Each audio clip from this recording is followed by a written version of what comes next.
Test, test.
Good morning, everyone. Welcome to the regular council meeting, Town of Qualicum Beach. We're going to start off as a regular council meeting, then with your support, we'll go into committee of the whole meeting to talk about the bus garage site. But first, we'll do the acknowledgement. We are in the traditional territory of Coast Salish people, in particular the Qualicum First Nation. So with that, the agenda for the council meeting.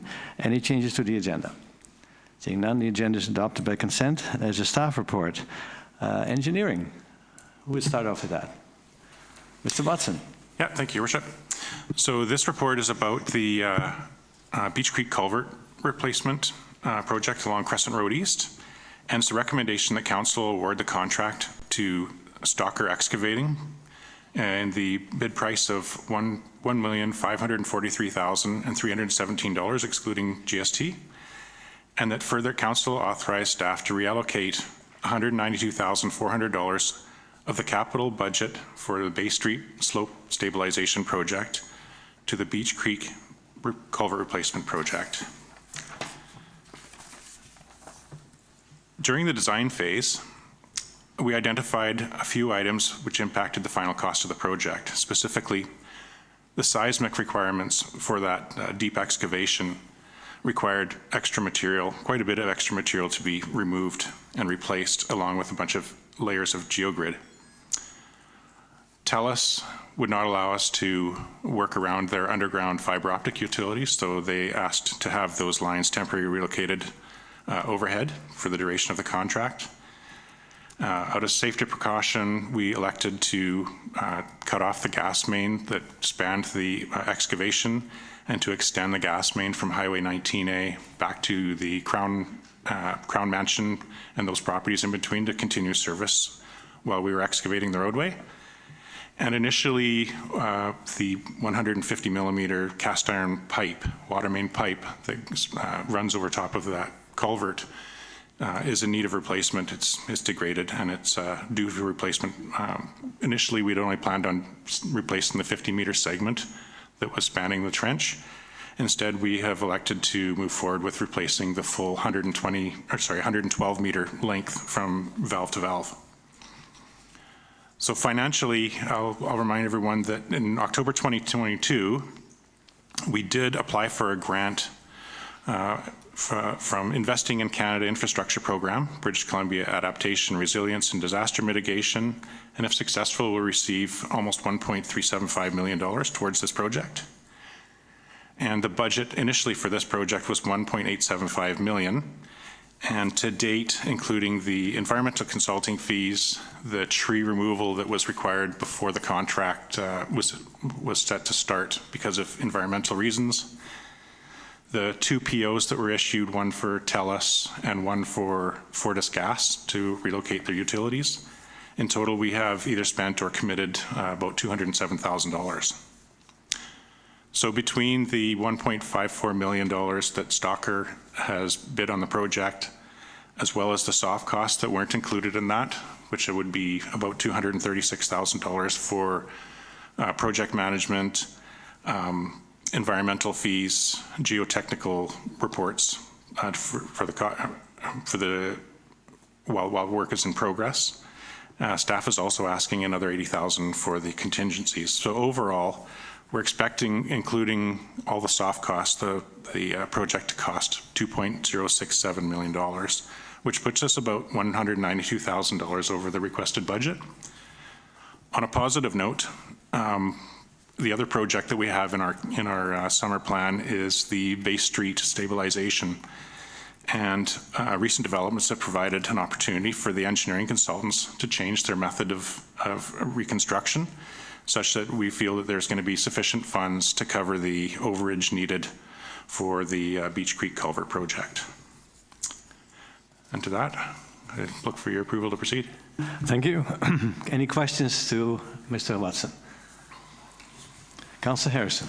Yes, thank you, Your Worship. So just through the chair, historically when we've had multiple bids, we do see all the bids in the report. And I do remember reading how this is the lowest bid and it's probably the best one. But just if anyone had any questions about the other bids, would that be something that they could ask staff to see if they wanted to?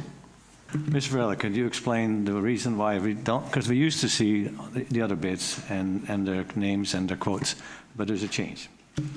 Thank you, Your Worship. So actually there are pending legislation changes that could see the structure of these reports again changed going forward. With tender packages, the town is obligated to award to the lowest bidder. Certainly, staff could speak to the number of bids that were received and the additional amounts, but with the tender process, we are obligated to award to the lowest tender. So again, in future staff reports, you might actually see the companies named and the amounts, but staff is happy to provide today the number of additional bids and those amounts if council so chooses. Councillor Harrison? And just the reason I was asking is traditionally we had a policy of social procurement where there's a multiplier. Oh, I'm sorry if I stole Councillor Skifty's question. But yeah, the whole idea is if there's 2 bids that are basically off by, say, $1,000 and one scored much higher on social procurement, then that might be something where we want to have a conversation. But that was the only reason why. Yeah. And those are exactly the same questions I asked when I saw this about the same points. But I trust our CEO and co-administrator that we need to do what's safe as far as privacy or legal requirements. Ms. Rilla? So again, you might see some changes to how that's presented, but just for the benefit of council and the public's awareness, if two bids are within 5% of each other, then that social procurement factor would apply. That isn't the case in this particular bid. So it's a great question to know that there was enough of a gap in there that doesn't apply. So thank you. Great question. Thank you. Councillor Skipsey? No? Okay. So any further questions? So are you ready to move to approve this request for this tender? Councillor Harrison, Councillor Skipsey, discussion? All in favor? Opposed, if any? Carried. Well done, Mr. Watson, and you don't need to stay if you don't want to.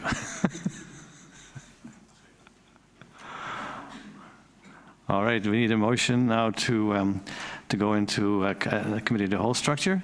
Councillor Van der Valk, Councillor Young, all in favor? We are in committee of the whole.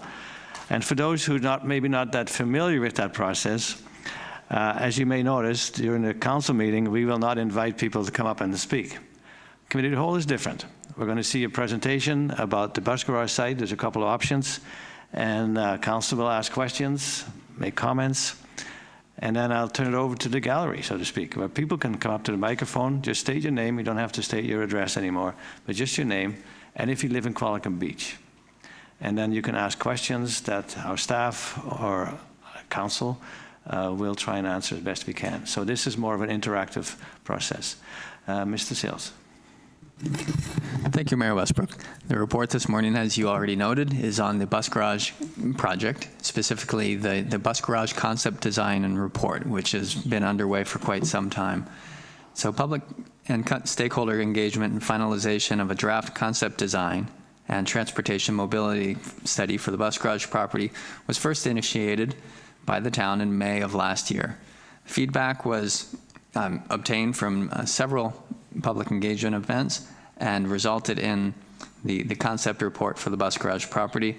This work also builds on previous work that the town did, specifically the process that Vancouver Island University went through with the town, and also the work that was done by Cal Shrigley, a consultant that did some initial conceptual design work several years ago. So at this point, the process has been through several stages of reporting and engagement, and I would like to invite the two consultants that have been spearheading various aspects of the project to come and present the results of their work. So we have Kate McGeary from PWL and also Jason Potter from Bunt Engineering. Yes. So with that, I would turn it back to you, and I would suggest we could hear from the consultants. Thank you.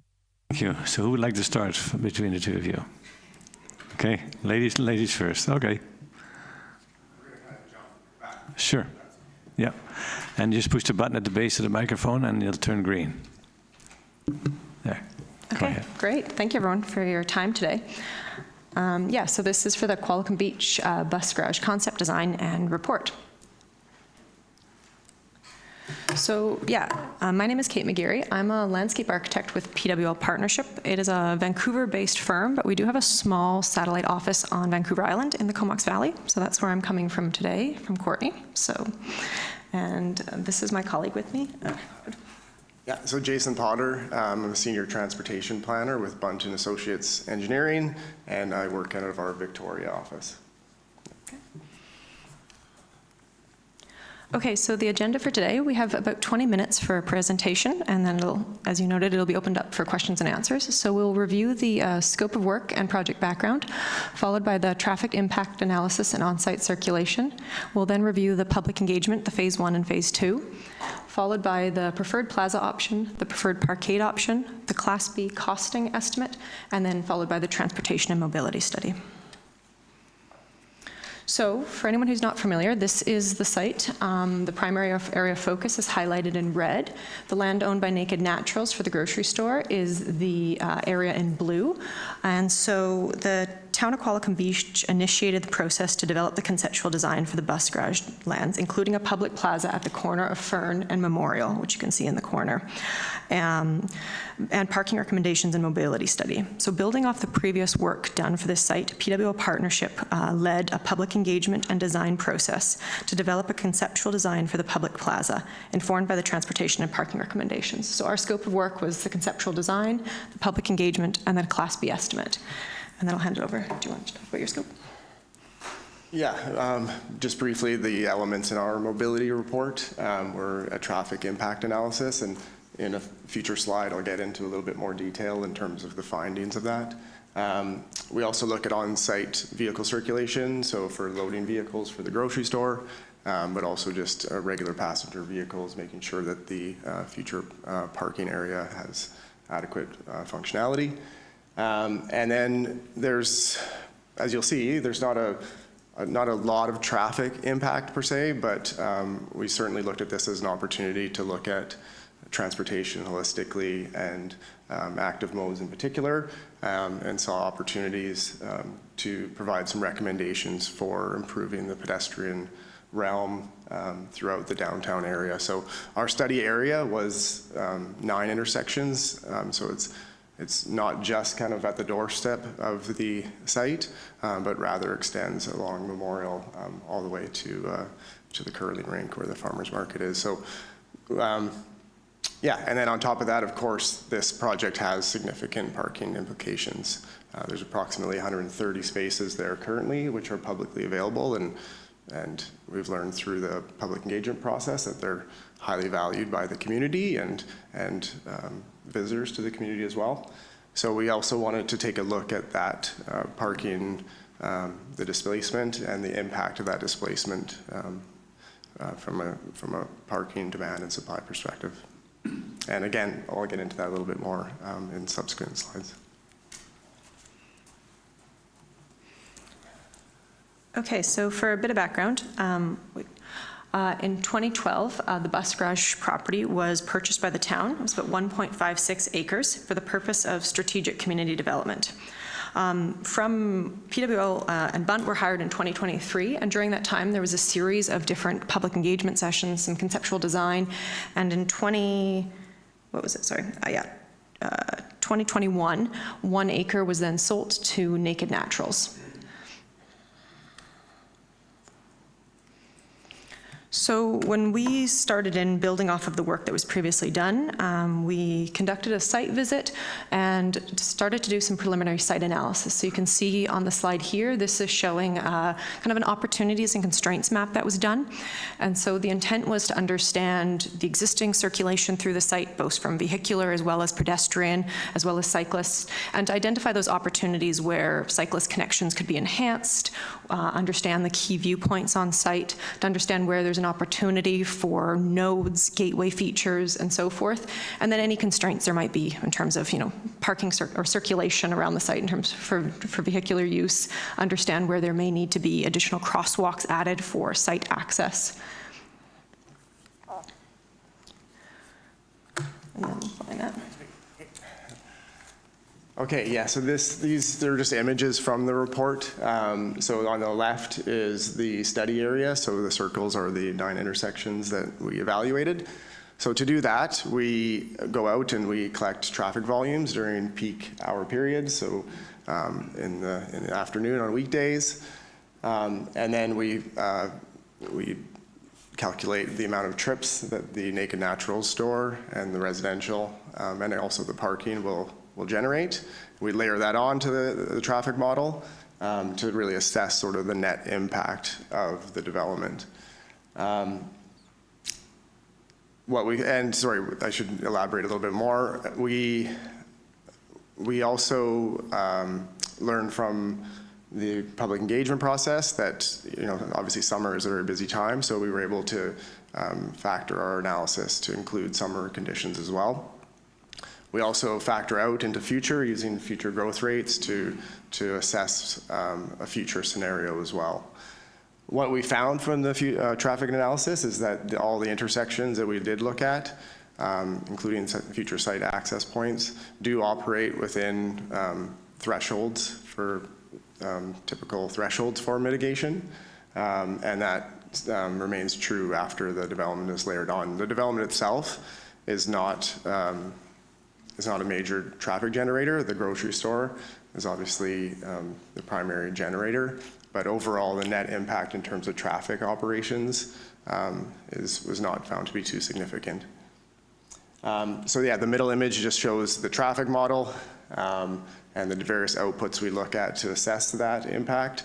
And essentially, we're looking at average vehicle delays, and we're looking at what's called a V over C ratio, which is volume to capacity. So essentially, just if there would be expected to be queuing beyond storage lengths of certain lanes, et cetera. And then on the right-hand side is just an image of some of the on-site circulation that I mentioned previously, just ensuring that loading vehicles can access the site, and also passenger vehicles. So that's just one image showing the loading facility of the grocery store.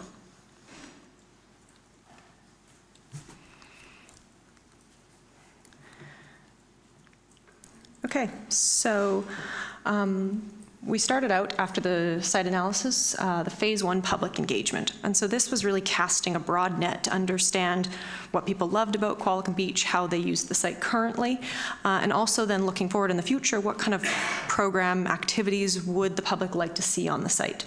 So this phase 1 involved a town staff and stakeholder meeting, a pop-up event, which happened at the farmers market, a youth engagement event, and a survey, all to gather valuable input. We then produced a phase 1 engagement memo, which summarized all the findings, which is available online. And so this feedback gathered then really started to shape the conceptual design. So from the feedback gathered, we then created 2 concept designs for the public plaza and bus garage lands.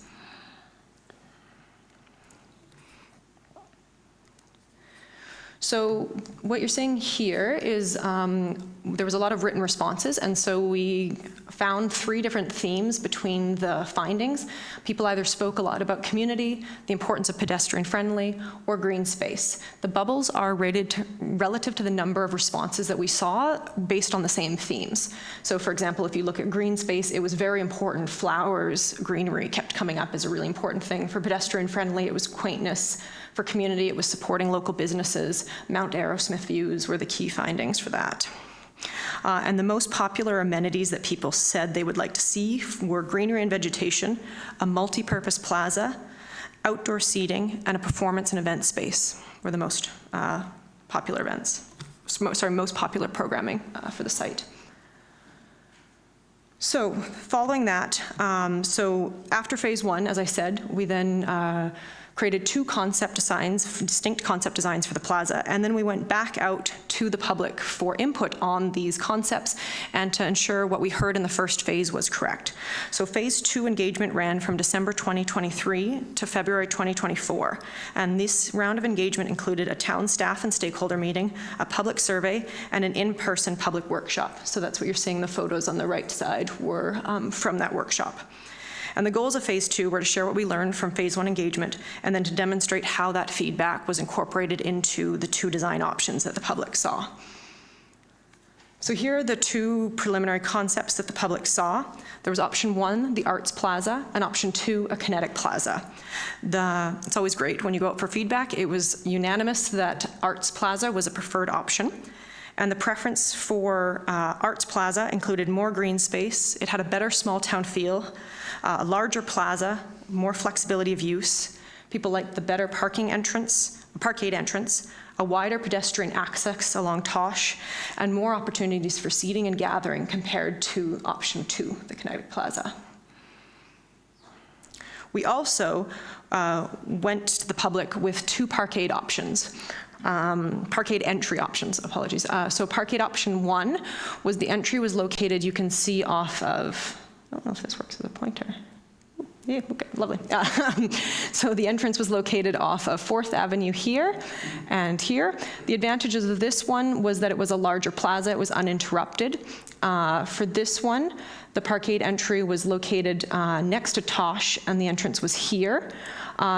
Again, which is great, that there was a lot of consensus that the preferred option was here, and the reasons for that preference from the public were really what I mentioned, that wider pedestrian muse access here that then on this side you can see is quite constricted at this point here.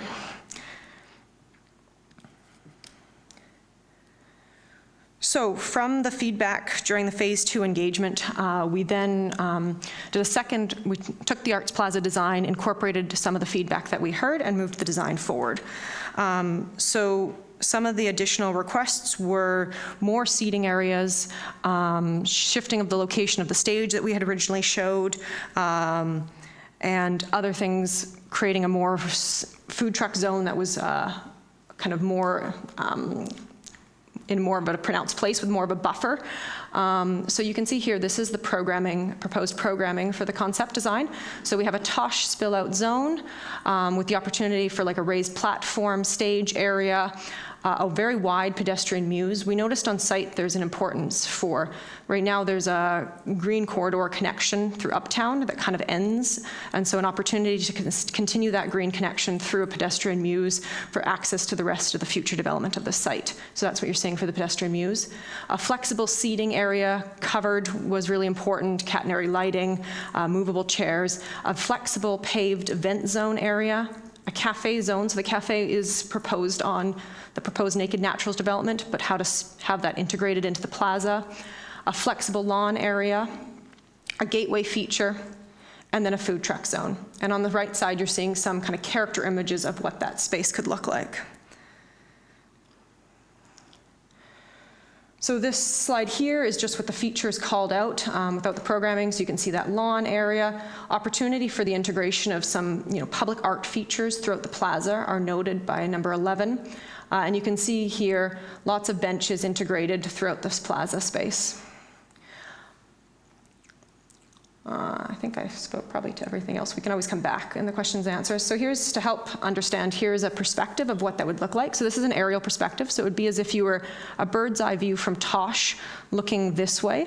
So you can start to see what some of those features would look like. So you can see kind of this raised seating platform. So it could function as a stage, but it's very informal. It could also just be seating.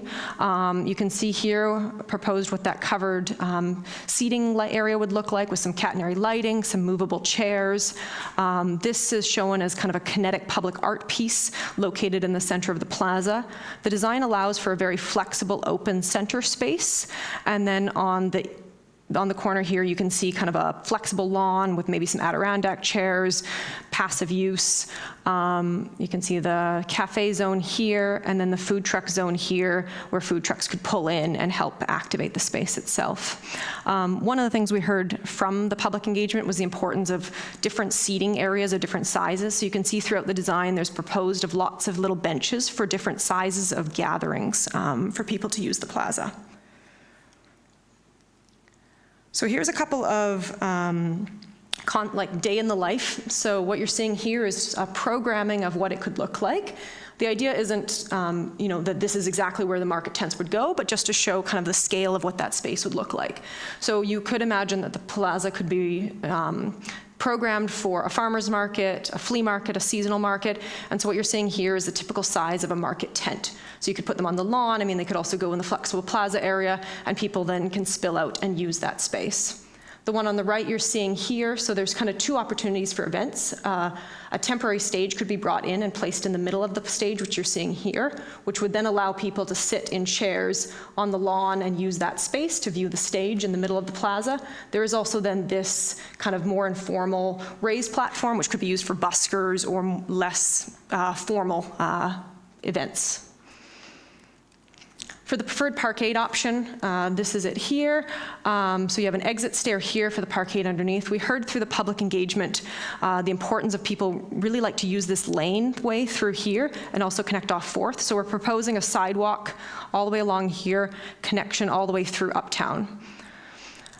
There is 64 public surface stalls on this with 3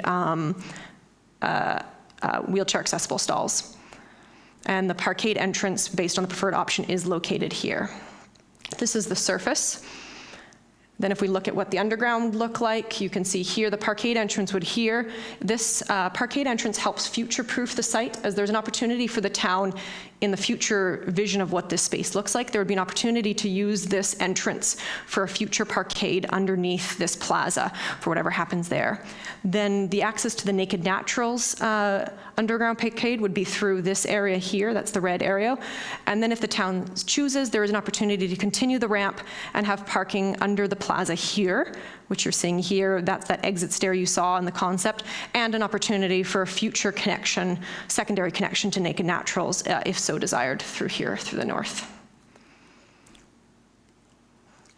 We also conducted a comparative analysis to understand the implications of an on-slab versus an on-grade plaza. I won't get into that, we can come back if there's questions, but the considerations we reviewed were rainwater, maintenance requirements, trees, tree canopies, landscape planting, construction costs, parking needs, and future parking.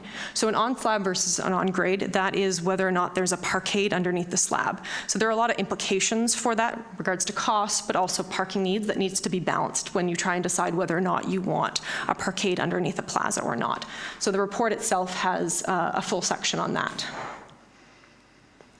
For the cost estimate, so this is a Class B cost estimate. So you can see a 40% contingency, which is industry standard, has been added to it. There is also a list of exclusions of things that are not included. So this is not full cost of the estimate. So it's important to note those exclusions. But the public plaza total cost is $1.95 million with that 40% contingency. The surface parking with the 40% contingency is $827,000. And the underground parkade, it's very hard to estimate, and so we've just provided an estimate of roughly, you can expect an average stall to cost around $50,000 to $750,000 per stall. This is excluding the ramp. You can see that there's, sorry? So, oh. You said 750,000 per stall. I think you meant 75. 75,000, thank you so much. That would be very cheap. 75,000, thank you. So the parkade is currently shown with 33 stalls.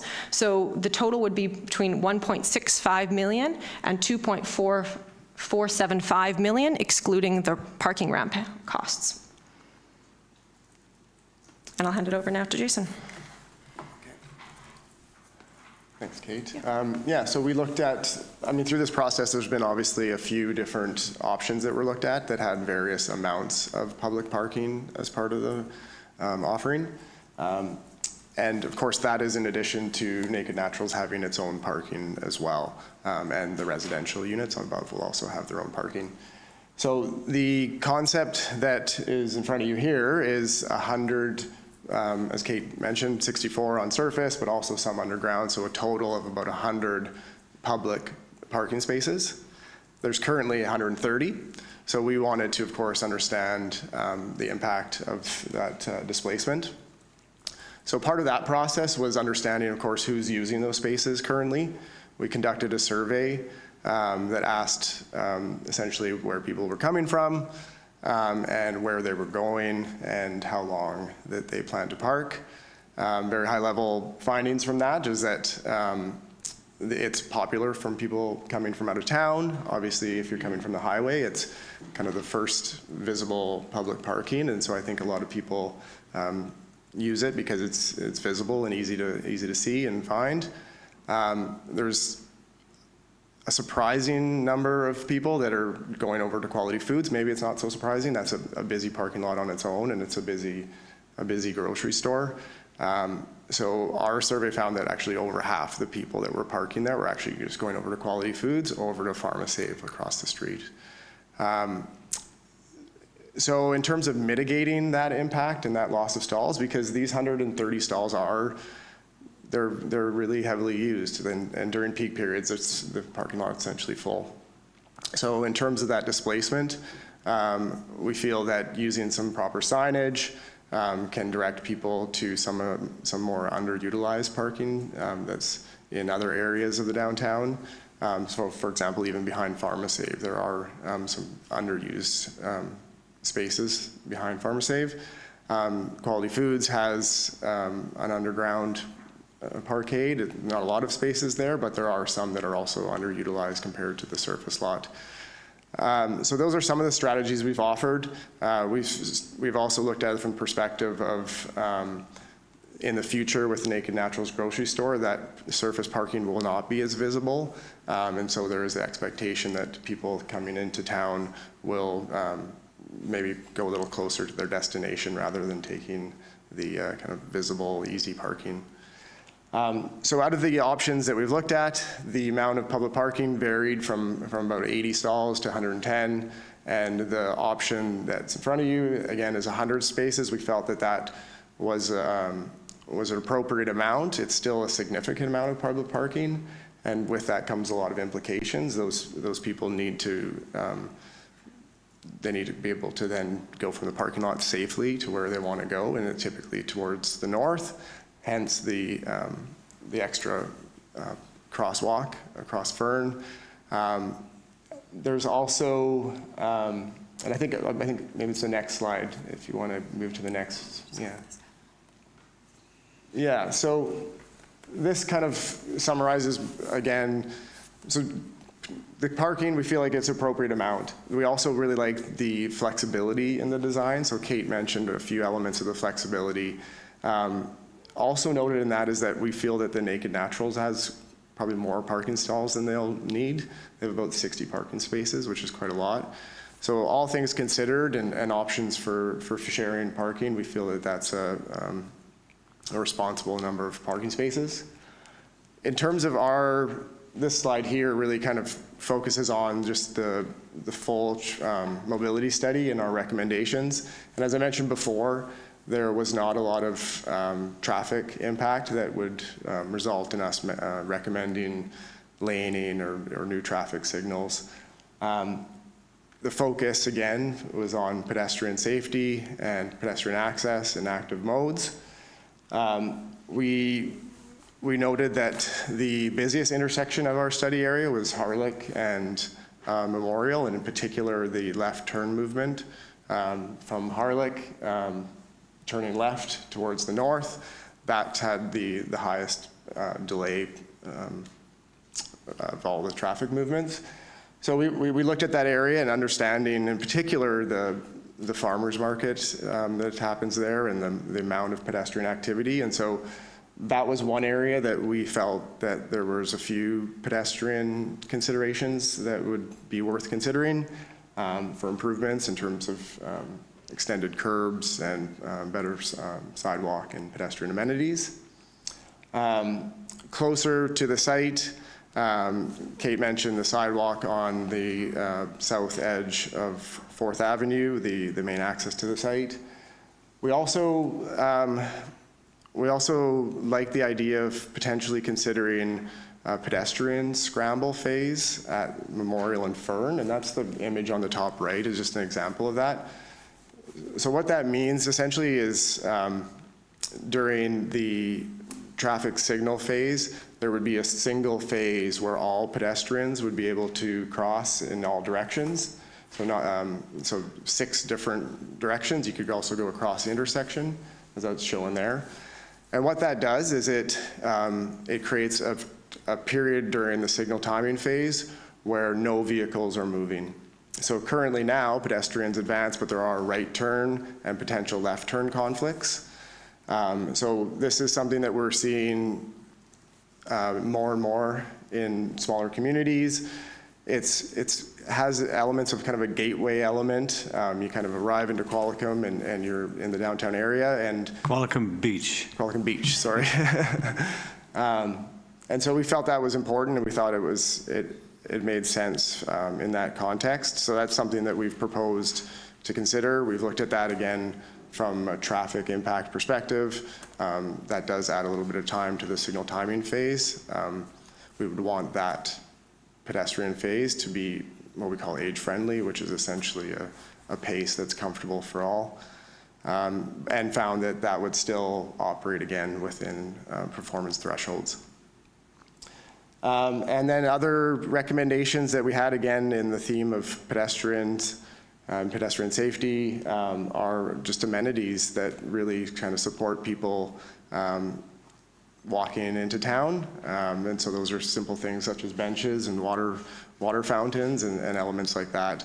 On the site itself, bike parking, the plaza itself is a pedestrian amenity, and yeah, but just important to make sure that the connections to it are viable. Yeah, and I think that summarizes, but happy to take questions afterwards. Thank you. Councillor, any questions? Councillor Young? Comments? You mentioned the parking in regards to quality foods and Naked Natural. What about the parking stalls that we use by the people using the public amenity space? Because we have a lot of seniors that like to get together. They're not working all day long, so they'd love to have a gathering place. There's also the young families with the mothers and the kids that like to have their meetings. And so where are they going to be parking? Yeah, so that's the 100 stalls that are publicly available. So we're assuming that people that are traveling or driving to the plaza, they would use those parking spaces. Did I miss the question? But you did say that currently the parking stalls that are available right now, which we actually have 130, 50% is used by QF. So that only leaves 50% left. And then that's going to be probably utilized by Naked Natural, no? So Naked Naturals has 60 spaces of their own as well. Yeah, so Naked Naturals parking demand is, in our opinion, actually over-provided. There's adequate spaces there. There's also enough for the residents. In terms of the existing demand and how that's displaced through town, in our report, we have a few different strategies that we've proposed in terms of first identifying areas. There's a few areas behind businesses on 2nd Avenue that have some underutilized parking areas. So ensuring that motorists know how to get to those parking stalls is part of the strategy, but there's various strategies to help mitigate that. And then the other element, again, is that we feel that there's a lot of flexibility in this plan. So if future development on the site occurs, then there's the ability to add additional spaces if that's determined to be appropriate at that time.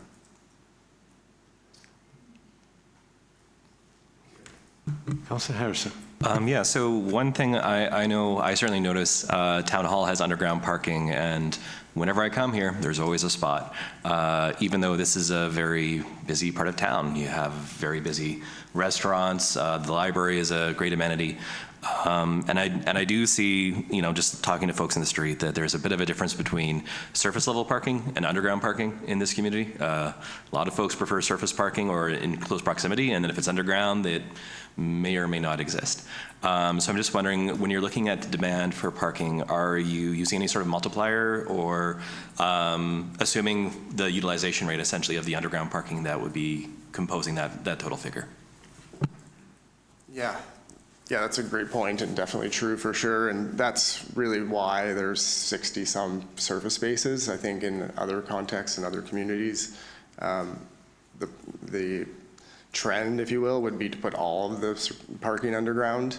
But I'm no different. I take surface parking whenever I can. And part of the design of this surface parking is that it acknowledges that. So you drive in, you go past surface parking. If there's none available, it essentially leads you to the parkade entry. So the surface spaces are anticipated to be used first and to be preferred. And yeah, we feel like that there is an adequate amount to cover that demand. So just looking at the traffic patterns, which are also part of this, the data was collected in late November at 3 p.m. I think there's a constant time for all the data gathering, just to make sure the data set is consistent. Mm-hmm. Did you reach out to any of the sort of local businesses to see if that is actually their peak demand in terms of their daily operations? Just because I know it might be something that's more like an industry standard, but we have really unique demographics. So I'm just curious if something that maybe a little bit earlier in the day might actually have a larger amount of demand in traffic flow. Yeah, great question. Yeah, typically we would do it a little later in the afternoon, so it was tailored for Qualicum Beach, and that it would be a little bit earlier, so it kind of coincides with school drop-off, or sorry, school pickup. There's a bit of a peak where the business activity is peaking, but also school activity and trips associated with that. So Yeah, so we did that in consultation with Luke and your staff to really determine the appropriate peak period.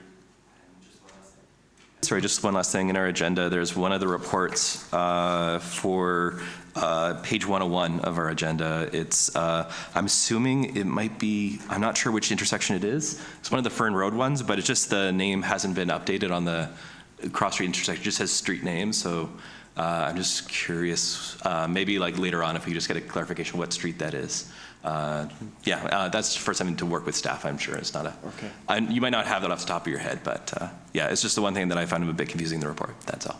Okay, yeah, we can have a look at that, yeah. Thank you, Councillor Harrison, Councillor Skipson, and Councillor Van der Voort.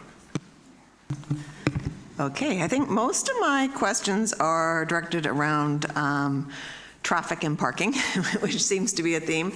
And I would echo Councillor Harrison's comments around the timing of the study being November, and I went back and looked at the school calendar, and the Monday was a holiday, the Tuesday was a day off school, so I don't know if that week would have been as typical as some other school drop-off and pickup weeks. So then, of course, then it's November and the snowbirds and versus tourism season and everything. And I know you said that you adjusted the numbers to compensate for that, but just a little bit of a concern there. And then, so there was a few questions. So the first one is the intersection at 4th Avenue. And the data showed that there would be 55 left turns onto Memorial from that intersection an hour. I thought it was an hour, and I'm not sure if that's, yeah, so that seems like quite a few left-hand turns. And then the question, I guess, I see the sidewalk is on the south side, but would there also be a crosswalk like on both sides of that intersection? Because it's also those vehicles, but then my understanding is that's going to be the access for the delivery trucks as well, or delivery vehicles. So that, to me, that intersection has just got a lot more complicated. and making a left-hand turn onto Memorial when the speed is a bit higher at that point in time because people are coming in down the Memorial Avenue, and we've heard complaints about speeding in that area and whatnot. So that's just one area of concern for me. The second, I'm interested in the pedestrian scramble. I think that that's really a novel way of addressing, because quite often people are going, if they could just go kitty corner, it would be faster. Having done the disability challenge recently, and along with someone who is visually impaired, I just wondered how that works for people with disabilities, whether it complicates it or makes it easier. I didn't know if there's any data on that. And, well, I guess I'll leave it at that for now. Thank you. I can speak to a couple of those items. So yeah, you're right. The 4th Avenue and Memorial intersection is the one that is most impacted by this development. So 55 trips is in the peak hour period. So the way that we obviously think of that is kind of one vehicle turning left per minute, roughly, is a way to kind of conceptualize it. And yeah, it does impact that intersection. It was a level service C, we call. So essentially it's like a letter grade A to F. And that is an indicator of delay. A level service C indicates that during that peak period, the average delay for that left turn vehicle would be approximately 20 to 30 seconds. So that is within thresholds before mitigation. When you get closer to about 50 seconds, that's the threshold for mitigation, and that's because at 50 seconds, there's a tendency to start rushing your vehicle movement, which can cause safety concerns. So that was a focal point of the traffic impact assessment, but our recommendations are that it would not require changing. You could consider, for example, a 4-way stop or a traffic signal, but again, it's not at a point that we would pass a signal warrant in terms of volumes. Can you remind me? The pedestrian scramble, yeah. it is a novel idea. In terms of what it means for infrastructure, you would not need to change the signals heads or the signal timing box. You'd be adding a phase, but there is, with all pedestrian signals, you're also adding an audible, so there is some hardware upgrades, and it's essentially during that pedestrian scramble, it's audible. It says all crossings, something to the effect of all directions may cross, I think is the typical terminology. So there's other elements, because it's unique, you need to have more safety net measures with it. So yeah, we would definitely recommend that you don't just paint it in and just simply retime your signal timing box, but rather also have the other supports with it in terms of the audible signal. Thank you, Councillor Skipsey, Councillor Van der Valk, and then back to Councillor Young. Thank you. I have some questions about, I think more of my questions are about the plaza itself. And one of the concerns that I have is regarding the food trucks. And I noticed in the information that you gave out that food trucks was kind of 50-50 in terms of popularity and not popular. And my concerns are based around three things. One is, I'm assuming that most of these food trucks would be gas run and generated and pretty noisy and polluting. And the other is, how would the location that you have for that, would that impact the bus stop that is currently there? And third, I think that for the businesses, the restaurants that are currently in the town, the food trucks on the beach, I think, already give competition to local restaurants, which local restaurants need local support. And I'm just wondering about the value in having the food trucks when we have lots of restaurants that are already struggling to be open and stay open, and people wanting them to be there for open for longer hours. So that's one of my concerns.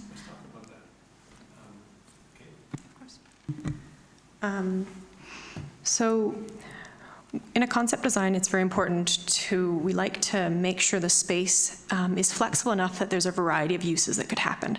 And so it's a lot easier to design a space for the opportunity for food trucks to be there than it is to add them in at a later date. And so when we went out to the public, because there was 50% of the people that thought that was interesting, we thought it was worthwhile adding that as a space that could be programmed in that way.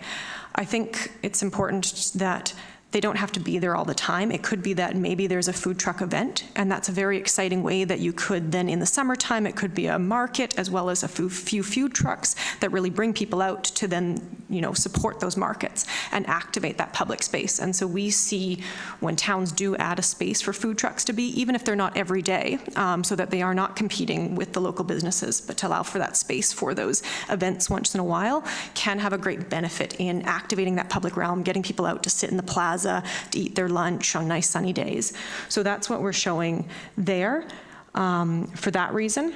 But again, it's just the importance of having that space. In terms of the impact to the bus stop, so this is concept design, so it's very early in that review. So as you would move forward, you would then look further to make sure the distance is enough, like how many stalls you have, for example, and the exact location would be flexible as you start to look at how far back from the bus stop you need. But currently the bus stop is located where the stairwell is, so having a couple of food trucks, I don't immediately see a conflict issue with that, and how far into the plaza they go is also flexible at this point. So that would be it. Yeah, did I address all the points? Oh, yeah, of course. Just one other thing that wasn't mentioned before is that currently there's 2 access points from Fern into the site, one on each side of Tosh. So the one that is on the east side of Tosh is proposed to be removed. So there is a little bit more space in that area along that curb. That's something that just wasn't mentioned prior to. Okay, thank you. I don't know that whether food trucks are permanent or not permanent or there just for special events. I don't know that that would allay my concerns about, the restaurants that are in town already. They probably would like to be able to take advantage of special events as well. So that's a kind of an aside, I suppose. I did also have concerns about having 2 crosswalks. The one that's currently there, that goes over to across Fern to Quality Foods, and then your proposal for one a little farther down. And I think my feeling is it's a bit confusing for drivers, because if already drivers are having to stop at the existing crosswalk, and so anybody that's stopped kind of blocks the traffic going in and out from Quality Foods' own parking lot. If there's 2, then I think it's even more confusing, because people wait here and then they might have to wait here as well, drivers. So I'm not quite sure how well that would flow. I really like the idea of extending the pathway that's existing that goes through town from Second, essentially. So I would prefer that crosswalk. But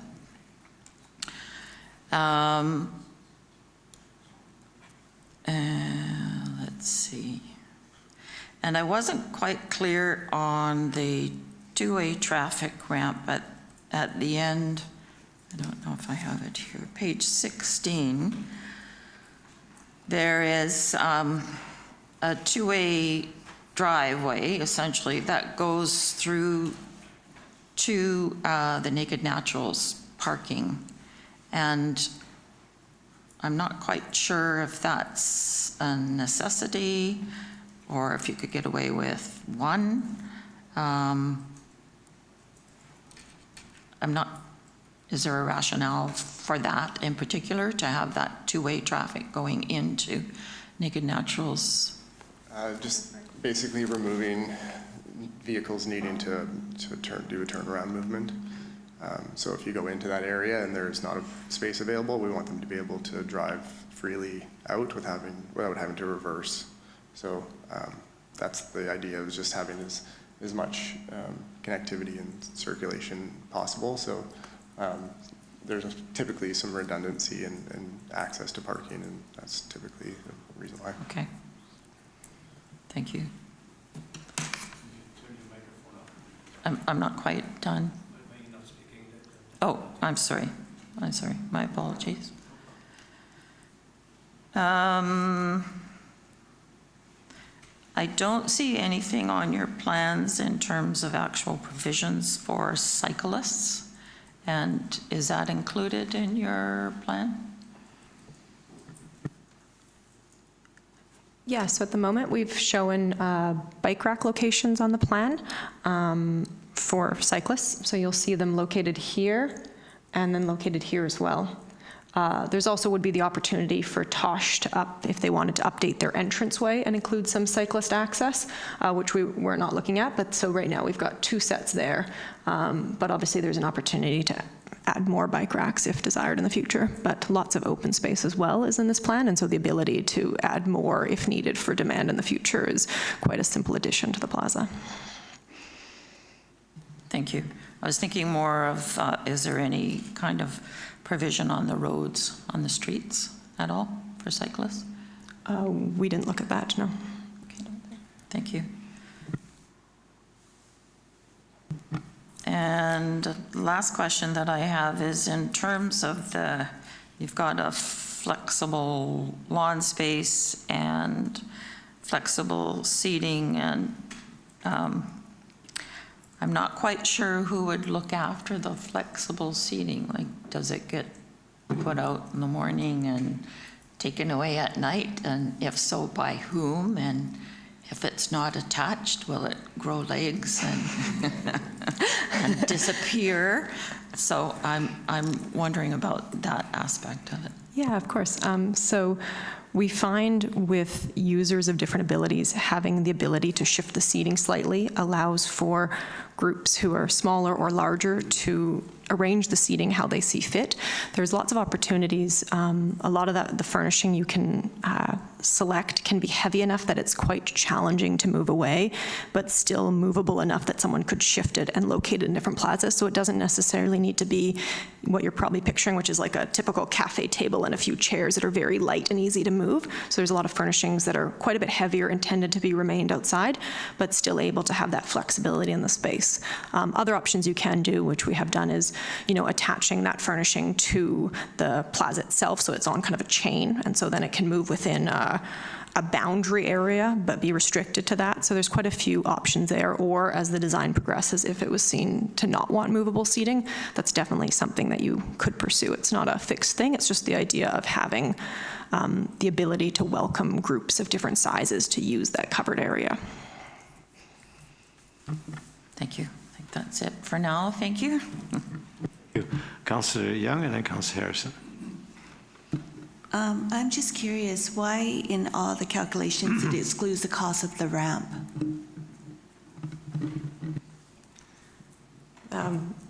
To be honest, the cost of an underground parkade is very complex to cost and not within our scope.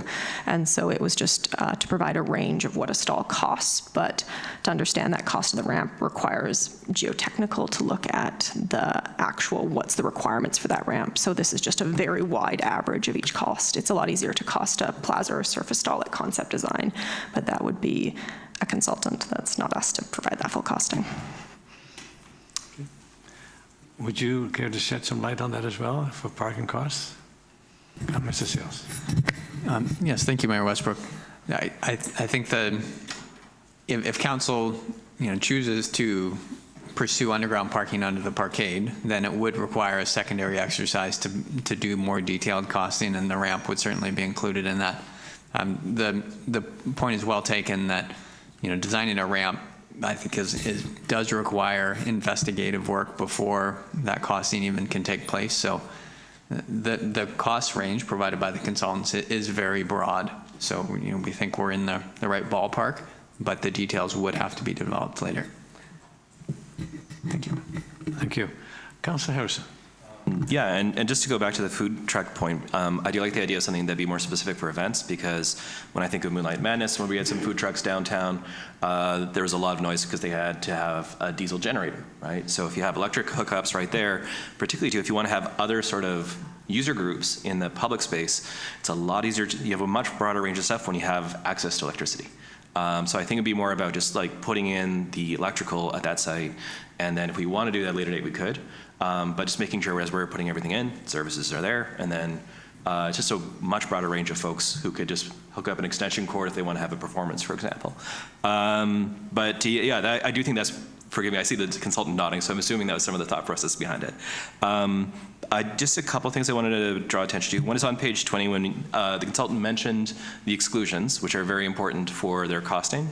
But I just wanted to pay attention especially to the dirt. Because I know soil remediation is very, very, very expensive. So if there's any sort of pollution in the dirt, it's insanely expensive to clear out. I was wondering, just through the chair staff, if we're looking at doing this demolition work, there's a huge amount of land that essentially has to be removed. Have we started thinking about where that dirt would go and what the ballpark costs would be? Or it's going to be really expensive and we'll get to that later, I'm assuming might be the answer at this point. Thank you, Mayor Westbrook. I think you're absolutely correct. We will get to it later, and it will not be inexpensive. However, the town does have land where it could potentially be deposited if we're looking to dispose of it. Thank you. Okay, and just this second question for the consultant. So If we were to build underground parking, then we have to put a membrane over top, essentially, to prevent infiltration of water into the parkade. And it mentioned in the report it has to be replaced every 20 to 30 years. So I'm just wondering how much of the area would be covered by that membrane. So when we're talking about replacing it, could you sort of walk me through the process? Because I'm really ignorant about what that entails. So when we say we replace the membrane after, say, 25 years, what exact, are we digging things up, or is it something happening underground? Like, what is exactly the process with that? Yeah, so it's a full removal of everything below that, above that membrane. So you would fully remove all the hardscape, all the buildup, all the planters, all the tree, everything needs to be removed to replace that membrane. And it's important to note that is an early range. You can inspect it to see how it's doing, and it may last a lot longer than that. And as we noted, like surface parking, underground parking it hasn't been around for a very long time, so people's understanding of how long it lasts is still kind of catching up for the understanding of how long those membranes may last and the maintenance and repair required for them. But right now what we're showing, you can see here, the extent of that membrane would be required under the full parkade if the council chooses to proceed with it. So you can see this is the below grade area, and so it would be pretty much most of the plaza except for kind of the Tosh blowout place and this area here that would then be required to be removed and replaced. Yeah. So when I'm thinking in particular of like some of the landscape elements, I'm thinking particularly of the trees. Would there be then particular species that would make sure that the root system can be essentially moved or removed, and get an idea of what that entails? Correct, yeah. So when Okay. you are planting on slab, you would need both walls, so you can see in the perspective, you can see that these planters, everything is in a raised planter, so that's to have the amount of soil depth that you need below that membrane to allow for those trees to survive or those plantings to survive, as well as what trees you would specify for an on-slab would require you to consider what that root depth is to make sure that you don't impact that membrane. Yeah. Thank you. Councillor Skipsey. Sure. I have, I guess, one question and one comment. Several times in the report, it's suggested to mark on-street parking spaces with paint markings. And previous councils, for whatever reason, had done away with this.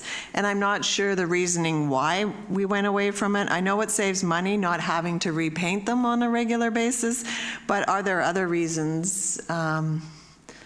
Like, does it actually, is it seen to create more parking or less parking? I guess the debate's still on, but. It wasn't about saving money not painting, but we thought with the smaller cars, rather than having these large, especially when you talk about parallel parking, there were these large pickup trucks, crew cabs, everything, they need a big space. So we painted big white spaces, and they're still there when you look at the fire hall, where all those parking spots were reserved for volunteer firefighters. Yesterday, I actually took a count of how many spots there are. I mean, we've lost some parking, but there is about 60 spots there. But I think we could do even better by narrowing the spots and more angle parking along Harley. However, the idea was that with the smaller cars, there would be more cars parked on parallel parking than if you had the lines there. And I've looked from my office down the street, and I see sometimes these little Fiats and other small cars, and they go, you know, they would take up a huge space if they stuck with the lines.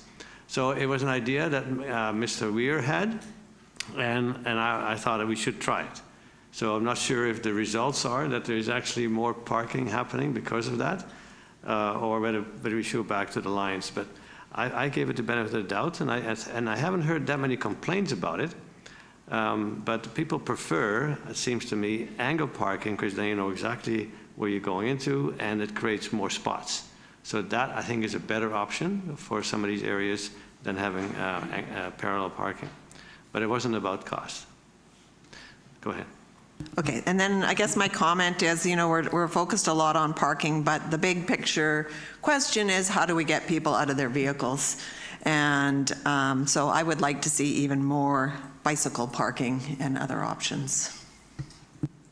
All right. As for what I think about this plan, I think it's a great big step in the right direction. I think having the store identified where Naked Naturals are going to be with their parking and their entrance and their underground ramp. I have to go to a different shot. It's on page 16 of the actual report. and it shows clearly the area that Naked Naturals bought. And with this plan, we looked at how they can get to their plan, how they get to the parking, how we have an option with the ramp of going into underground parking on the area behind the old schoolhouse or to the corner property where the plaza is, or both. So I would like to, when this comes to council, I would like staff and council to be prepared to advise Naked Naturals that this is the plan that you can rely on to start digging the hole that you talked about, Councillor Harrison, and start planning where we're going to do all the dirt. So start working towards that. They've been waiting very patiently for years for us to come up with what happens next. And I think the big question was the parking issue, and I think if we stick in with this plan with the ramp, we can give the green light to Naked Naturals, including, as far as I know, that they don't have to have a residential development on top of the store. I know other stores where I tried to, at one time with Naked Naturals, not Naked Naturals, Dolly Home Hardware, beautiful building. It's probably the nicest home hardware store anywhere. But I asked Brian Virgin, I said, why don't you put condominiums on top? No, not doing that. It changes the code, don't want to have to hassle. So with the developments that we see now on 2nd Avenue and with the affordable housing on behind the railway, I think we shouldn't impose that on them. I think at one time we thought we should have more residential in downtown core, and maybe they would like that. But building 9 units on top of there is going to be millions more than perhaps they had anticipated to start with. So I just want to leave that option to them, that if they want to do it, I'm good with it. If they don't, that's fine too. But let us go ahead with their section of this proposal, and we can work out some of the details of the rest of the square after, but I would like to see them being able to dig the hole, start planning the store, and see that happen. And as because we can't do it all at once. We can't rip the whole place up at once. So starting with that, I think makes sense. There's some other issues, minor, like washrooms. They're not really identified in this plan. But I know when we did the washrooms for the market, farmers market on Veterans Way, we just backed one into the area where the washroom is for the community hall. The old schoolhouse has a bathroom downstairs. We were looking at renewing it, making it accessible. We could have a separate one, but the plumbing is there, the water is there, so sewer is there. We could actually hook one up right there and at least have one washroom, accessible, universal washroom in that corner. But those are relatively small details.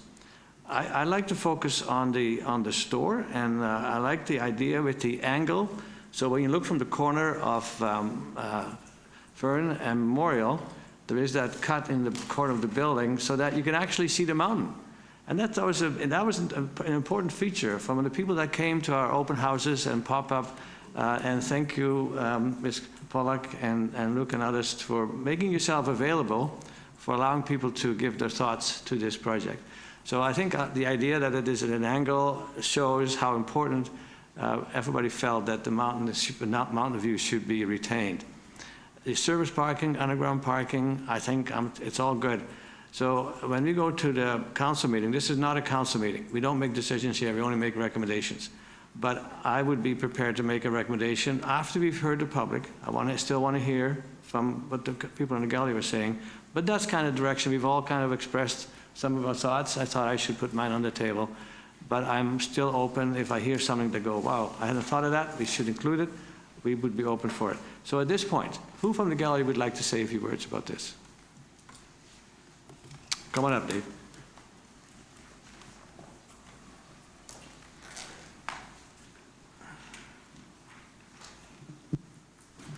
Dave Bryan, number 151 4th Avenue, Qualicum Beach. There's a lot to unravel here, as we see. It seems like the mayor's already made up his mind, so probably not going to matter. I don't think you should put words in my mouth. I don't think. It's No, my no, turn sorry. to speak. No, My turn. sorry. I'm the chair. My turn. And you do not put words in my mouth. My turn to speak. Okay, Thank you. stop. I want to so- stop. I want to recess. Anyway, So, let me finish. No, Dave. Let me finish. No, I'm not. I'm going to say something first. Of course you are. This is a safe. No, this is your No, game. Mr. Byron, this is a safe Brian working is the name. environment. This is a safe working environment. It is safe. And putting words in people's mouths is not respectful. So I want you to stop doing that. I have not made up my mind. I made it very clear that I'm willing to listen, and if I hear something I haven't heard, I will work with that. Thank you. Have a seat. I think you're being very disrespectful. I want to recess. Have a seat. Thank you. All in favor? Opposed? We're having a recess.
Thank you. We'll reconvene.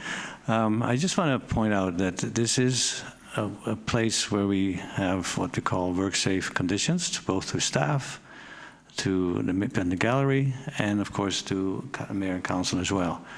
And in that vein, I would like to start this process over as far as gallery input. And so, Mr. Byron, you can start again if you like.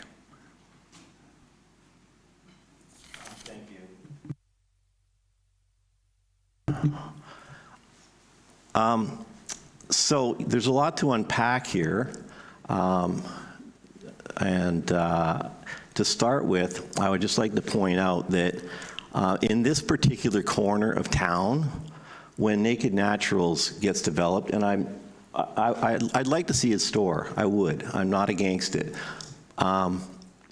There's going to be approximately about $1 million a week in economic activity drawn to that corner with Quality Foods, Naked Naturals, PharmaSave, and then we have the girls across the street, the Docks, right? The Hearthstone people, along with the other ancillary businesses that are there. It's $1 million a week. 2,800 people go a week to Qualicum Foods. And I haven't read the parking study. I'm surprised by some of the things I heard, but you know, I will look into it further. QF has about 50 employees at any given time. I'm sure Chris will have 15 to 20 at any given time during a day. PharmaSave's the busiest PharmaSave in BC, so they've got, I think when I called, it was like 15 to 20 people.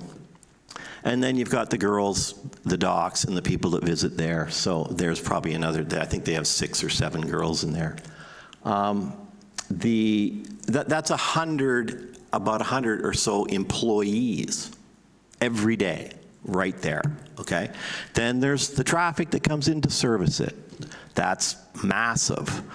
So I just think that we're trying too hard here. We're trying to fit too much into one spot. And at the end of the day, I think it'll be harmful for the economics of the town. It'll be harmful for the businesses, and it's not going to be a great place to go shop. Yeah, we'll have another food store choice. Happy to do that. QF now is garbage as far as I'm concerned. It's not a great store. They've ruined it. So yeah, great, Chris. Come in and do a better job. I think that's great. We're not going to drag, so we got the 100 people, so we have no spots, 130 spots total, according to the report. So where's everybody going? They're not going down into the parkade. Like the older people aren't, am I going to take my buggy down the ramp and push it back up the hill and then try to unload my car in the underground parking lot? And then what do I do with the buggy? Leave it in the middle of the aisle? Like, am I going to take an elevator down there? An escalator? I don't know. The cost of the parkade is, you know, the $3 million, you know, the $3 million, that's going to be cheap. It's going to be 5. I mean, we're building a parkade. I know what they cost. The land remediation, huge. You know, we're talking about having events there. Well, how many people go to the market garden every week? Like, there's nowhere to park in town when that's on. So to think that we're going to do something similar to that there makes no sense. Food trucks, the point made by Councillor Young, you know, yeah, we got people that pay taxes and whatnot. So I'm not so worried about the trucks. I think everybody will come to their senses on that. But we're going to have $5 or $6 million, probably already spent $1 million. I would venture to guess we spent $1 million on studies and plans and, you know, consultation and staff time. I'm sure we spent that much. Legal fees. So I just think that let's get, if we want a store, if we truly want a store, and obviously we do, let them put a store in. But let's make sure that we can all park and we can get around easy. And if you want to, why don't we save that $5 million? Take the $5 million that it's going to cost for a parkade that nobody really wants, okay? And buy the schoolyard. We'll surface park, we'll do some other cool stuff. We'll, you know, like, let's think about it some more instead of just, you know, jumping in and saying, this is, you know, this is going to be great, you know, blah, blah. So I think it's put it on pause, let Chris do his thing, you know, and regroup, because I think this is going to be if we make the decision to carry on a plan like this, it's going to have permanent effects on what happens to the town. So that's my 2 cents. Thank you. Thank you. The staffing parking, we discussed that, because I know Qualicum Foods, I think they probably have 50, but then if there's a shift change, there's even more. And then with Naked Naturals and then PharmaSafe. So we were talking about probably over 100 spots just for staff parking. Was there any and we talked about it, but perhaps for the benefit of everybody here, how would we deal with that? Thank you. Thank you, Mayor Westbrook. And as the transportation consultant noted earlier, this is the first parking that you see when you come into town, and so it's considered by certainly many employees, and I think visitors to the Uptown, the most convenient and first place to pull over and park. So it does suggest that maybe there might be parking management strategies to find alternate locations, maybe not for the short-term visitors, but for the employees that are working in those various stores. So, for example, the Civic Center parking lot is largely unused for most of the daytime hours, and that is the time in which there is a peak parking demand. There could be other strategies. Mayor Westbrook, you noted earlier that there's additional parking that's been developed near the old fire hall on Harlech, and potentially the opportunity to develop even more if there were a conversion to angled parking. So I think the point is well taken, that there may be an opportunity to find a different location for employees of those stores that operate in that commercial area right there, which would, free up a lot of demand. Like if we're looking at 50 to 75 stalls for QF, plus PharmaSave, plus those others, we're going to be well over 100 stalls that could potentially be freed up by finding a better long-term location for those employees. Thank you. Thank you. Anyone else in the gallery? Yes, sir. Come on up.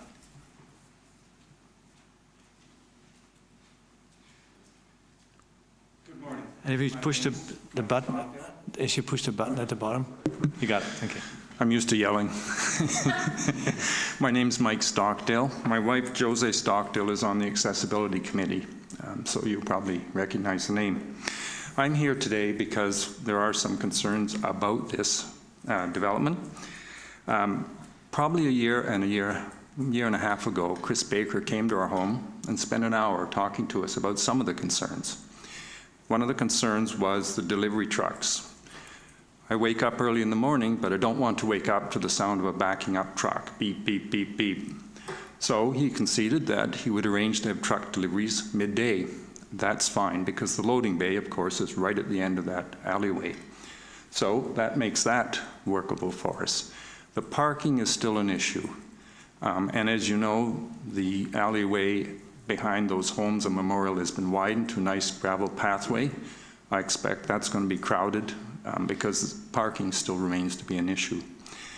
The other thing that happens is that I was pleased to see one of the proposals having a sidewalk down the side and up through past Tosh, because I walk through the parking lot regularly to get to Quality Foods. There are many people who do that. It becomes a safety issue because there's more volume of traffic coming into that area and in and out of an underground parking if there was going to be underground parking. So I think it's a hazard to the public. I know we're going to get a store there. I know I like to use Naked Naturals, but I really hope that we can address in some ways the issues of parking and safety. My wife, Jose, is on the Accessibility Committee that looks at issues of accessibility, not just for those with challenges, which she has, but people like us who stand and walk without difficulty. The issue of safety on sidewalks, access without being run down by cars is a major concern. This will draw huge traffic to the area, and so it's a relief to see that there are not going to be 6 or 9 apartments above the development now, because that just gobbles up parking spots and adds cars. And so that, I'm sure Chris is pleased he's not going to be a landlord as well as a grocer. But that also saves parking space for those who come from out of town to shop in his store. Those are my concerns, just the access, the fact that he's willing to have his trucks deliver midday or beyond, so I'm not going to be wakened. That all shows his willingness to try and work with us. Parking is the last issue that is of concern. And yesterday I just happened to walk to Qualicum Foods, and I walked down the side of Tosh, midday, not a single parking spot there, with nothing going on at Tosh, just to emphasize the parking issue. And they're angle parking, so there's a fair number of cars there. That's the main concern, parking. And so if there's ways to address that, as long as there's going to be some underground available or something, the surface parking won't be sufficient. Thank you for listening, and we will go forward from here. Thank you. I'll go through the entire gallery, whoever has comments. We talked about parking, and if there's any additional comments that our consultants or staff can provide, when somebody makes a comment, you're welcome to do it. So I think we've heard about parking quite a bit, and we share your concern. Anyone else? Go ahead, Dave. Coming up. Here. Yep. Bruce.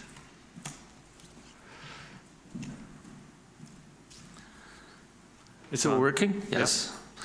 Bruce Fleming Smith, thank you very much. I guess I have a number of things to say. As Dave said, there's a lot to unpack here. I think I agree with the mayor that this is a really excellent step forward for the town. It's fantastic to see really well thought through integrated urban design concept that synthesizes all of the key elements on the site. I think that's really excellent.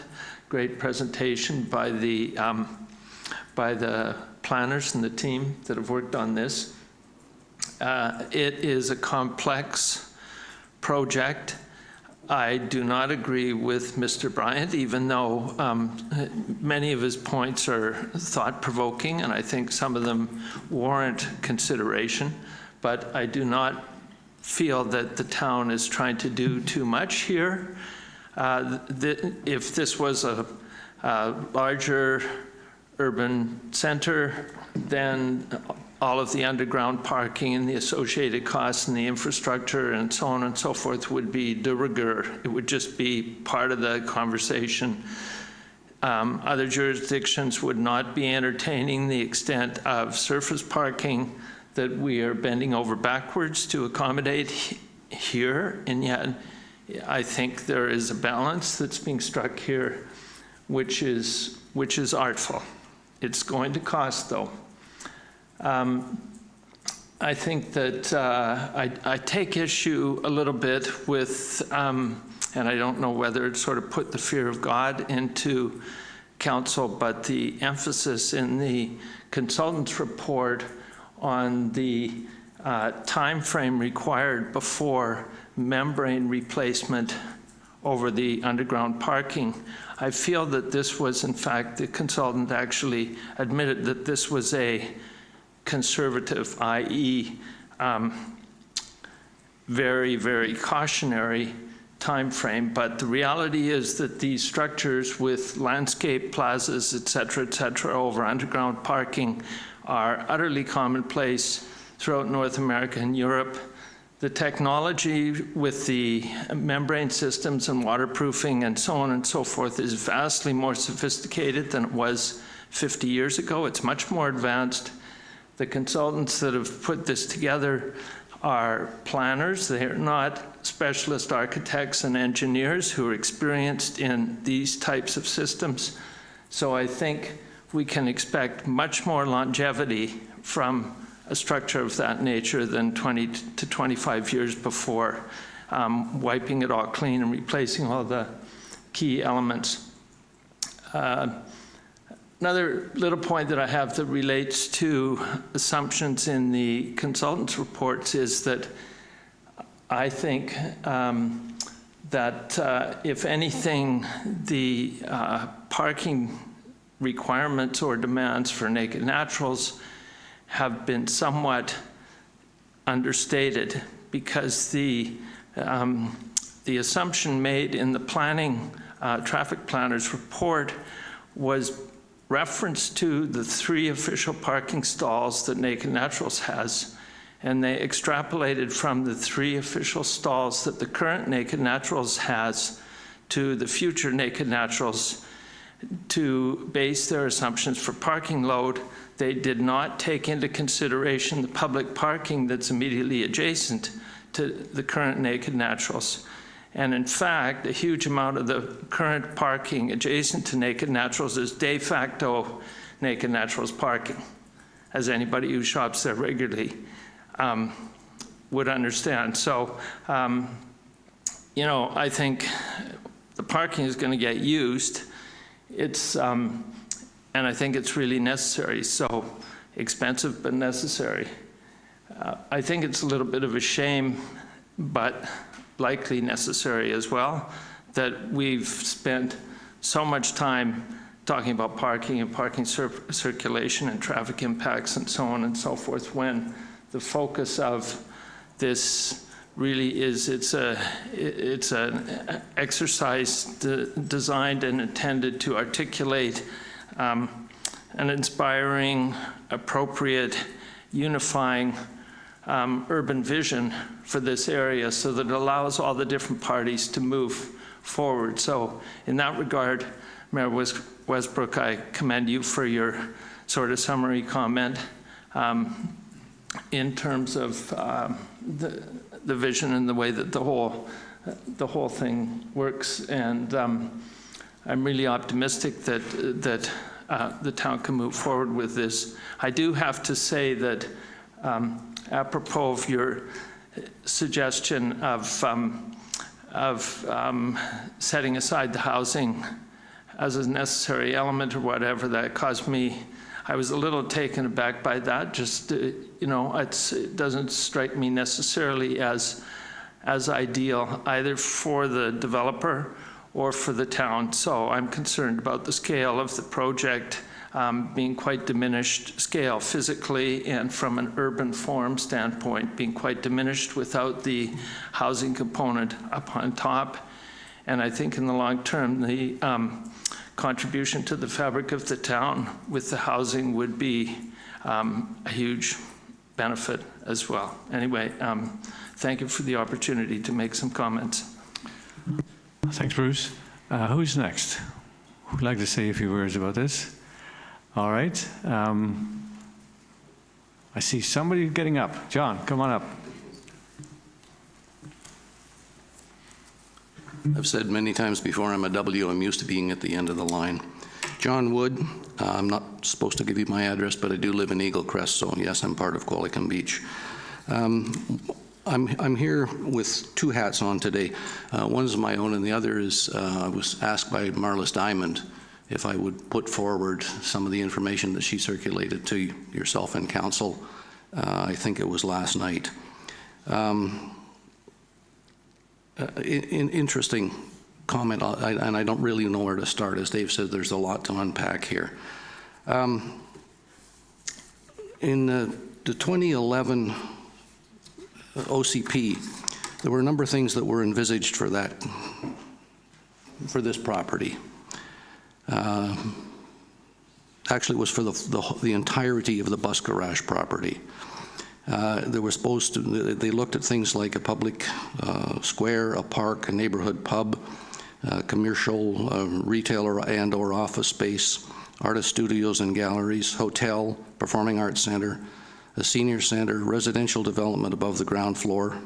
We'll get back to that one in a minute. Outdoor performance venue, parking, and movie theater. Parking's an awful long way down on that list. So there were many more things that other people wanted to seemed to want to give a higher priority. On the question of parking,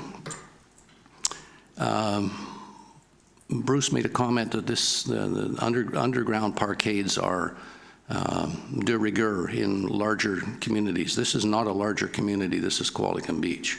Not Qualicum, but Qualicum Beach. And to your point, I'm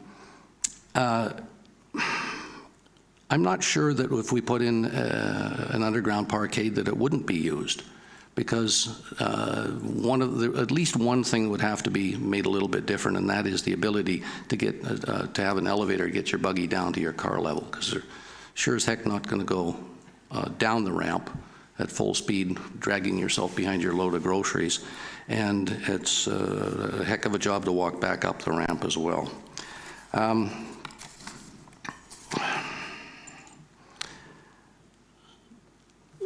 I'm a retired professional engineer myself, and I respect comments from engineering folk that were made at the presentation today. I'm still quite, to go to Councillor Harrison's point, still quite concerned that using the middle of November afternoon, middle of the week is the appropriate base to use for trying to develop a good feeling for what the future traffic might be with the additional development of the Naked Naturals and other things in this area. And to Bruce's point, Naked Naturals has 3 official parking spots at their current location. They've got 15 commonly used spots right across the street from them. And as Bruce said, everybody knows, but apparently the traffic consultant didn't have that pointed out to him, which might have changed some of his conclusions. One of the points that Marlis made is that the overall cost estimate has so many exclusions that it's really difficult to see where we're going to be, whether it's going to be $2.5 million or $5 million or maybe $7.5 million. And of course, it's very difficult. I appreciate what the PWL said about it at this stage. It's really difficult to estimate the cost of underground parkade, particularly with the access ramp and the geotech and everything else that you have to do, let alone having to move all the underground services that are there. One of the points, one of the terms that was used in the I don't know whether it's the traffic study or the mobility study. It doesn't much matter. It's consistently called Harlech and Memorial.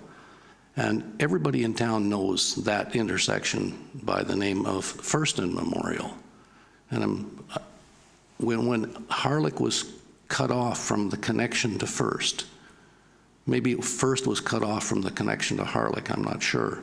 But it's very confusing to use terminology that's going to be resident in documentation forever if it doesn't coincide with the mental image that or the mental nomenclature that people have for that intersection.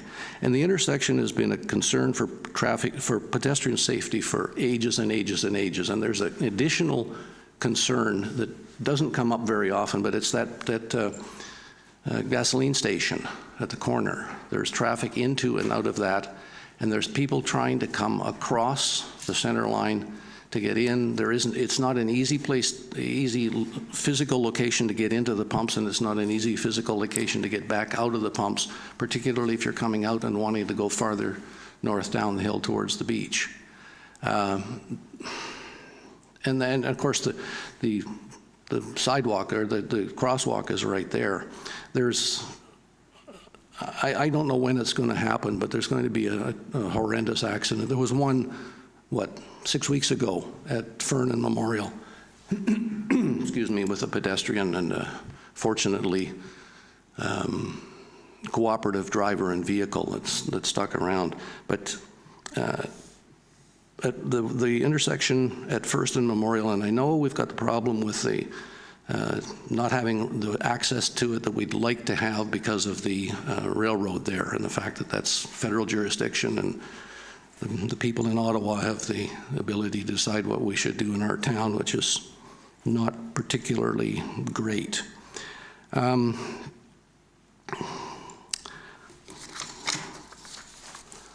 Couple more notes here. Traffic and parking. Oh yeah, there doesn't seem to have been, in the traffic and mobility study work that was done, there doesn't seem to have been any evident connection to the age-friendly or the community traffic plan, which was just renamed to.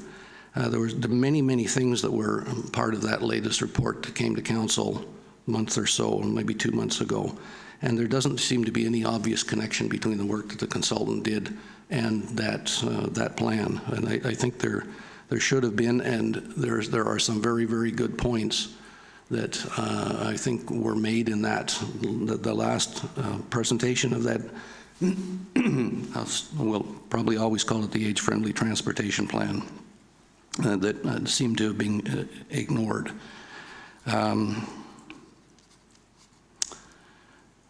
Marlis makes a comment here that I agree with as well. The consultants recognize the pedestrian element of First and Memorial, but adding more crosswalks in this area is no solution given the blind spot of the cars coming up the hill. That's a killer. You come up around the corner there and all of a sudden everything's in front of you and all you've seen is sky coming up the road. So all of a sudden there's lots of people in the crosswalk, there's people wanting to come out of First, turn left in front of you, that sort of thing. Compounded by the traffic that's coming out of the Gables now, because it's, I'm pretty sure, fully occupied, and that'll be coming out of the Railway Street development as well in the not too distant future. There's going to be people going up that hill and really making the safety of that crosswalk further suspect. I'm just about finished, I think. I'll leave that out. I'm concerned that the comments made, Your Worship, by removing the residences from the top of the Naked Naturals building. That project went through council. That project went through the Advisory Planning Commission, and it got a development permit. It was approved, and the approval has the residences on top.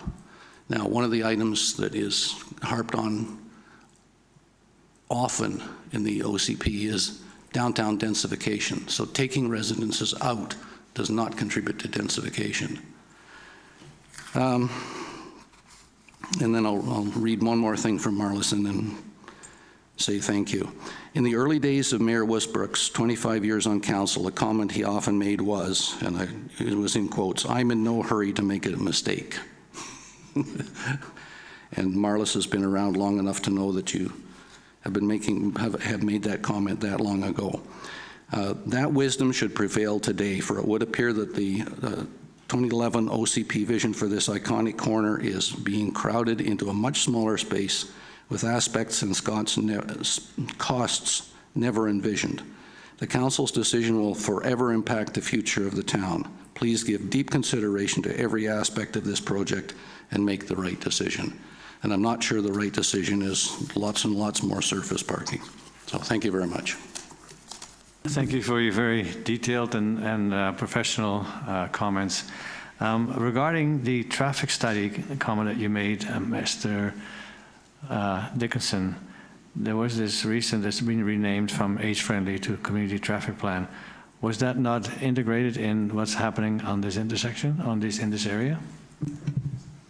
It was, and I'll let my colleague here speak to it more directly. It definitely was. It just, in the document that Bunt provided, they referenced it only a couple times, but it was definitely included in their study.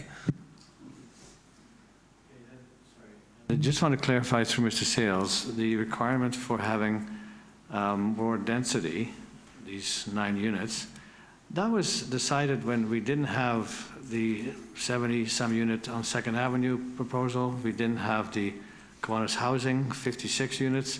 So I think the pressure to have more residential areas in down was kind of relieved with that.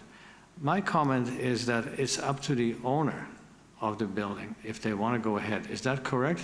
Thank you. Thank you, Mayor Westbrook. The zoning for the Naked Naturals property is commercial 1, and so that would allow residential if they choose to propose it. But as of today, the council has not approved a development permit yet. The zoning is in place, so it did go through one step of the approval process. But following this meeting and following, council endorsement of this plan, then it would be up to Naked Naturals to bring forward a specific proposal, and there, would likely be some changes of some sort after, hearing that the parking ramp is in a different location than previously considered. So it will be up to the applicant to propose or not propose housing on top of the store. Council Harrison. I just want to point out, though, that with the history, there was a bit of a long history of how we got here, which ran through the whole term, last term. And I'm not trying to put Naked Naturals on the spot. When they originally proposed their grocery store in the East Village area, they said there'd be over 20 units of affordable housing included as part of their development. Then when they proposed on Memorial, it's now 9 units, and maybe some of them will be affordable and maybe not. Just to quantify what a unit of affordable housing is worth in terms of public benefit, the units at Railway are subsidized for construction to the tune of roughly $300,000 per door on the Community Housing Fund. And then there's a $313,000 operating subsidy, which, assuming 2% inflation for 60 years, comes to over $600,000 per door on top of the 300. So a unit of affordable housing is worth a lot of money. So if someone says, publicly, we're going to provide this, and then, well, the numbers don't line up. I don't disagree that the numbers don't line up, don't get me wrong. But I do think there also has to be a conversation of, here's the community benefit that was part of what was originally proposed. It's no longer part of it. What do we do now? And I'm not saying I have the answer. I don't think we have any answers right now. I think we just have a lot of information, and hopefully we'll get some good feedback from the public. So, I do want to highlight, I don't think our mind's made up yet on anything. This is a ton for me to take in. I have a lot of thoughts, but there might be some things too. I just think the only thing that comes out of it is that we might want to clarify some of the information too. So if the majority of council feels that we want to get more information on traffic in the heat of summer, well, we could do that. We might want to think about that soon because there's costs and timing. If we wanted to talk about some of the other things where we wanted clarification, we can do that. But I don't think this is a final document. I think this is more of a starting point. So I just want to highlight that because there's so much information with this proposal and so many dollar figures and so many question marks that I think it'd be a mistake if we started making firm decisions here and now. Thank you. Councillor Skipsey. Thank you. I would just like to make sure that a copy of this has been sent to the school district. If it has, then that's great, and if it hasn't, then probably we should do that, just to give them a heads up on what's being planned and keep them in the loop. And then my last comment, it's not so much about this particular, but the intersection at Harlech First and Memorial. It is confusing. I think it would be good to have the actual Dollymont or the active transportation lane exactly where it's going to be, because in one of the slides it showed it sort of in the green space on the east side and then behind the parked cars on the west side. So I think just to have a bit more clarity as to where exactly that active transportation is proposed, I would appreciate knowing that. Thank you. Any comment on that from staff? Thank you, Mayor Westbrook. Our operations team has been looking at some options to extend that pedestrian walkway, and it could involve a slight reconfiguration of the parked cars there. But that is still, in the conceptual development phase, and something would be coming forward to council before you actually see any changes. Thank you. Thank you. Anything else from council? Councillor Young. I'm just wondering, do we have to consider this whole project to initiate all at once, or can we just allow Chris to go ahead with Naked Natural and then just see from actual situations how the parking will be, and not go ahead with the on slab right now, but just to see how, once we have Naked Natural operating, how the parking will flow and before we decide to do any other public amenity things and all that beautification. Thank you. Mr. Seals. Thank you. I'm glad the question was asked. So that the sequence following this, the most important thing that Naked Naturals would need before they can finalize their plans and make another proposal is the entrance to the underground parkade. You know, how much underground parking, whether the town chooses to build its own underground parking, that can be determined later, because the phasing of this construction project, as I understand it, would be that Naked Naturals would construct their building. Following that, the town would reconfigure its own parking and follow up with, you know, the corner plaza development and the other elements. So this is a long-term project, and it will require kind of a careful choreography to make sure that the different components go in the right order. And as of right now, the most logical way would be for Naked Naturals to construct first. So in answer to Councillor Young's comment, there is time to finalize many aspects of this plan. The only area where we need to finalize it in the near future is determining the underground parking ramp. Thank you. Thank you. Councillor Harrison? Sorry, and just to sort of follow up with that, would there be significant variance in costs if, say, we do decide after doing our due diligence to expand underground parking, which what is proposed here, or would there be a significant variance if, like, essentially Naked Naturals has everything in place? I'm just thinking the process of digging literally right beside them, digging out and doing excavation and possibly even some explosions and demolitions. I'm just worried that that might be a little bit awkward when you've just built your store, you have your foundations in place right next door to where we might literally be blasting. So I'm just because I saw the report mentioned there might be demolitions with excavation as well. So I'm just wondering, like, would there be impacts that are negative if we don't essentially expand that space right away?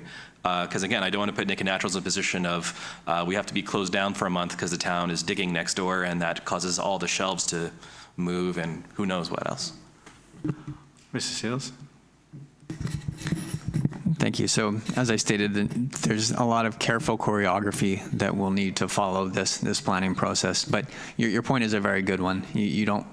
It would be best to avoid redundant excavation and also to avoid that potential conflict on the corner. So we have time. That's not to say we can think about it forever, but you know, we definitely have time following the decision of the underground parking ramp. Thank you. Thank you. Yes? So sorry. One, just for the consultants, were any of the parking spots designed to have electric vehicle charging stations near them? I'm just thinking like 2030, I think it's 2035. Internal combustion engines are phased out, I think, in Canada for new sales.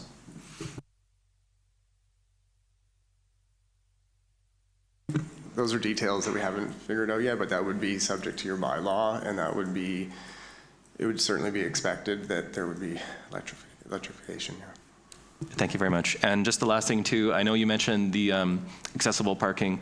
The only other thing I draw attention to is that as someone mentioned, the Qualicum Commons property, and maybe it's 20 years, maybe 30 years, but eventually I would assume that green space, something one day happens. We might want to think also too about accessible parking, what would be in proximity to what would eventually be built there, which would be in the bottom left-hand corner essentially of this drawing. Now it doesn't make any sense, but in 20 or 30 years it might be something we're very grateful we have. So just flagging that, but it's, you know, obviously I'm not prescient. I don't know what the future holds on that one, but just flagging something to think about when we're looking at the space of the stalls at the bottom. We might want to have a little bit more space on a couple of those stalls near the very bottom there. Thank you. Anyone else? I just want to follow up what Councillor Young said about, and I started saying that earlier, about allowing Naked Naturals to proceed with their plans. We don't have to do the whole thing at once, but if they can start with their project and we've identified where the ramp is going to be, I think that was the key question. Where is that ramp going to be? Based on this, I can see where it makes sense where it's going. So would staff be able to have a recommendation at the next council meeting, based on the feedback we're getting, that we would proceed with working with Naked Naturals on starting their project? Thank you, Mayor Westbrook. I'll confer with our CAO and corporate administrator, and we'll bring back a recommendation at the earliest opportunity. Thank you. Ms. Varela. Thank you, Your Worship. Well said, Director Sales. So it would be at the nearest opportunity, Your Worship. We just couldn't confirm for the next meeting. Thank you. So there is a recommendation that was at the beginning after we had the staff report, that the Committee of the Whole recommends to Council that the report titled Draft Bus Garage Concept Design and Report dated March 27, 2024 be received for information. Councillor Harrison, Councillor Van der Valk, further discussion? All in favor? Opposed? Carried. Thank you. So that will now go to the next available council meeting with perhaps a recommendation. I think there is no opposition to say, well, let's start with the project that Naked Natural has and bring that back for completion. Does that make sense? Okay. That we expect staff to come up with a recommendation that would allow, or so if we give the green light to Naked Naturals to start their project. Okay, that's what you were saying earlier. Thank you. Yeah. I just want to make sure that we do allow to have maximum possible parking availability for all businesses in the area. I think that right now trumps putting up the public amenities that we had wanted as a showcase for that corner. Yep. And I know what former Councillor Diamond said, that I'm not in a hurry to make a mistake, but we've been working on this for a couple of years, so I don't think we're being in a rush. But I think this part, I think we need to separate that out and proceed with that. I want to commend Mr. Baker and his partners for their patience, and now that we kind of know what's happening, and the key element for you was where is their underground entrance going to be for the ramp, and we've got that. Your concession to some of the residents about when you would deliver the trucks, when the trucks would come make deliveries, and they're working the parking for that area for the trucks, and then the corner for your cafe. All the other things regarding washrooms and food trucks and so on, we can deal with that, but we couldn't tear it all up at once anyway. So we really have to start with the corner that is owned by Naked Natural and allow them to proceed. And I would look forward to a recommendation to lay that out of how we would proceed with that at the next opportunity. Thank you. With that, I think we've finished with today's agenda, so I could have a motion to adjourn. Councillor Van der Valk, Councillor Skipsey, we are adjourned. Thank you. And thanks to the gallery for your participation.